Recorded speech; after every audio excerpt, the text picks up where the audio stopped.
The fourth episode of the 10 series of Doctor Who, Knock Knock, aired on May 5th, 2017.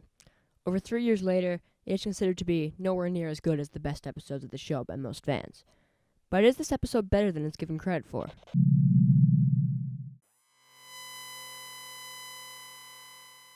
Hello everybody, welcome back to another edition of Doctor Who Revisited. Before we get started, we upload twice a week about all of your favorite topics, such as Star Wars, Marvel, and Doctor Who. So please subscribe if you're new here, and be sure to stick around to the end of the video to find out what we rate this episode on a scale of 1 to 10, and where we rank it compared to all the other episodes we've reviewed in this series so far. Really quick before we get started, you've probably noticed we've been following a more consistent schedule lately, posting every Saturday and Wednesday, and we missed today, this past Wednesday. I know, very sad. But never fear, that video will be released next Wednesday. And I think you're really going to like it, so stay tuned for that one. Okay then, so Kernan, thoughts? This was one of the reasons I really like Season 10. But rewatching it for the second time, I dislike it. I dislike it a lot. And I have many Really? reasons why it does not work for me. Oh no. I think I have some ideas on what you're going to say. Okay, well, I absolutely love it. I still like it a lot. There are definitely parts of it that feel genuinely creepy and scary. And I like that a lot. And there are a lot of things that I can see why they wouldn't really work for some people, but they absolutely do for me. So, first of all, Pearl Mackie and Peter Capaldi in this are absolutely amazing.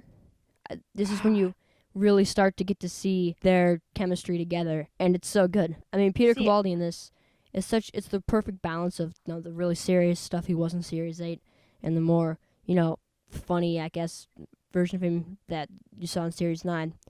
And, it was hilarious, though, seeing him interact with those college students. I completely disagree. Oh, no. Completely. This season, so the 12th Doctor is one of my favorite Doctors, and this is my favorite season with him. But I think this is probably the worst or one of the worst contenders for why I like him so much in this season. I felt like he was kind of annoying, kind of overplayed a little bit, and just he kind of got on my nerves for some reason. And also Bill, who is my favorite companion. Um, I didn't like her either. I just felt she was annoying, and so basically the writing in this was just very, very bad. I didn't like any of. I will say I like the side characters more than any other characters, but still they weren't written good. And the villain, I get whatever his name is, he was written terrible. So Yeah, that's one of the things I thought you were going to say. That's one of the reasons I love this episode. I think he was written perfectly. I think he was perfectly creepy, and we weren't sure what his deal was. And then when we start to learn, think about it. He was a kid when this all started. There's a good chance he didn't get the chance to really be educated and grow up. So he's still a little kid in a 78-year-old's body. You know? And I think they really show that. I like that a lot. But at the okay, same time, they make him really creepy and unsettling. And I think it works really well. I think all of the side characters. I will say, this episode did a very good job of taking a large ensemble cast in the beginning and quickly narrowing it down to just like 4 main characters. But all the character deaths were like a little over dramatic for me, a little too much for me. I actually really like that everyone comes back to life at the end. I can see how that would be a problem for some people. But I think that would have just been too much for Bill, losing all these friends. And like that one girl was like one of her really close friends. Those deaths helped like show the stakes and like how dangerous this whole situation was. But then if they all stayed dead, I mean that would have been really hard on Bill. And I don't think I really could have seen her move forward as a character after that. So I actually like that they brought people back to life. And I don't know, that may be a common, most people might actually like that a lot. But my guess is that people don't like that. They think that was kind of a cop-out that they brought everyone back at the end. But I think that was Yeah. necessary. I guess I wouldn't say I really like it. I guess the way I should phrase it is I think it was necessary. But like I said, I think parts of this episode were genuinely creepy. That one shot of those insect things like attacking that, what was his name, Harry, that guy? That was really creepy. Harry's death is one of the most annoying things about this episode because it's so over dramatic. He's No, I like, don't think so. Oh, it's like a shriek. It's terrifying. If anything's gonna be in my nightmares, it's gonna be that scream. Well, I think that's a good thing. I mean, not that it'll be in your I nightmares, guess. but you know what I mean. One of the things I can see maybe you not the reason you didn't like this that much is the drama with that wooden lady and that her son. I actually really like that. On paper, it doesn't seem like it should work, but it really did. I really like the twist that the landlord guy was actually the son of that lady instead of the father. It wasn't Gosh. that difficult to call that that's where they were going with it, but I still think it works really well. I really liked it. I thought it was like in a big emotional punch. But Mm-hmm. the way they got from him being her dad to her being his mom was so annoying. And that was, oh wait, grown men don't pick up bugs, so it must be her son. That's so absurd to me. No, Because that's not the way they figured it out.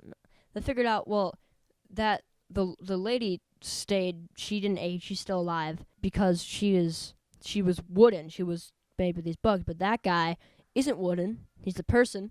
So how come he hasn't been aging? Oh, he was aging. He was a child then. Now he's 70 years old. yeah, well, I'm not talking about that. I'm talking about something else. And if you saw an alien bug, even if you were a grown man, if you saw a couple alien bugs on your front lawn, you wouldn't pick them up?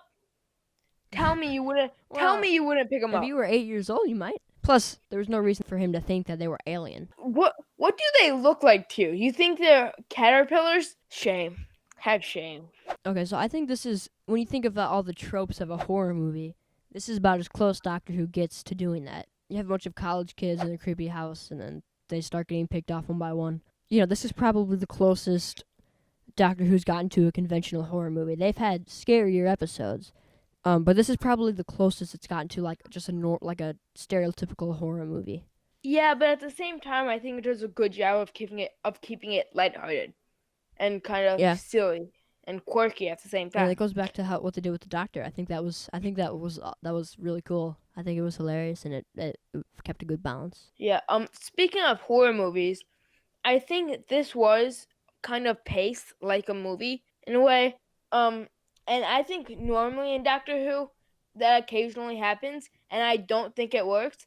So I do think this episode did a good job of it. The wood effects in this episode are fantastic. I think I my two main selling points are like the wooden lady. She looks super cool, and Mm-hmm. I think that was only helped because I think the actress, whoever it was, did a very good job on it. And also Yeah. that shot where Pavel, I think that's his name, is stuck like in the wall. It's so creepy and so terrifying, but very cool looking.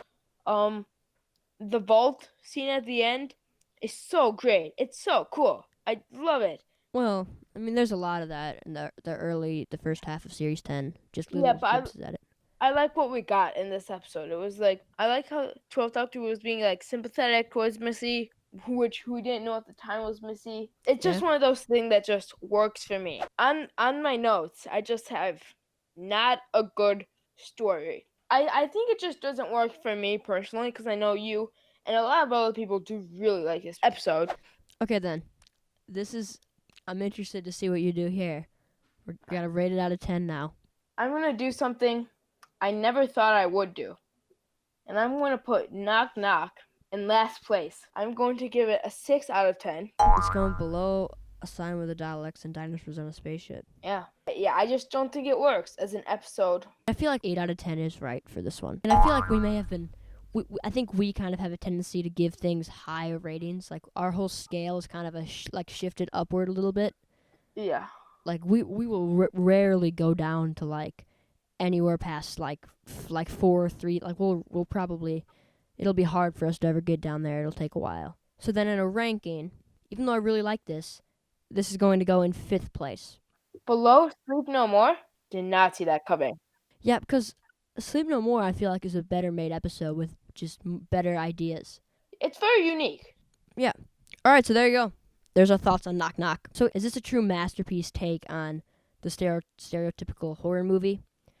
I wouldn't never consider this a masterpiece, but I think it's a very solid episode of Doctor Who. Okay, here we go. We're drawing the next episode. We still haven't done a David Tennant episode, so that's kind of our goal, I think. I'm getting a good midnight vibe right now. That's my prediction. Do you have any predictions? I predict that it will be 11th Doctor, Matt Smith. Okay, here we go.